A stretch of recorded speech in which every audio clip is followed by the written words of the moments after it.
అండి. ఈరోజైతే నేను నెత్తళ్ళు గుడ్డు కర్రీ చేస్తున్నాను. అవును కానీ మీలో ఎంతమందికి కర్రీ అంటే ఇష్టమో కామెంట్ చేయండి. నాకైతే ఈ రెసిపీ అస్సలు నచ్చదు. బట్ ప్రకాష్‌కి బాగా ఇష్టము. ఈ వాసన అంటేనే మా నాన్నకి నచ్చదంట. అందుకోసమే పెళ్ళికి ముందు అమ్మ ఎప్పుడు వండిందే లేదండి. అందుకోసమే ఈ రెసిపీ అంటే నాకు అంతగా ఇష్టం ఉండదు. బట్ సమ్మర్ టైంలో అత్తమ్మ వాళ్ళు బాగా వండుకునే వాళ్ళంట. అందుకోసమే ప్రకాష్‌కి బాగా ఇష్టము.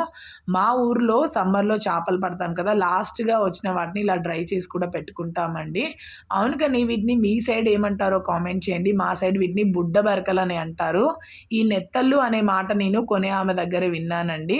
అందుకోసమే నెత్తళ్ళని అన్నాను. మీ సైడ్ ఏమంటారో కామెంట్ చేయండి. నాకిష్టం లేకపోయినా ప్రకాష్‌కి ఇష్టం కాబట్టి పెళ్లి తర్వాత ఈ వంట అయితే నేర్చుకున్నాను. ప్రకాషే కాదండి పిల్లలు కూడా బాగా ఇష్టంగా తింటారు.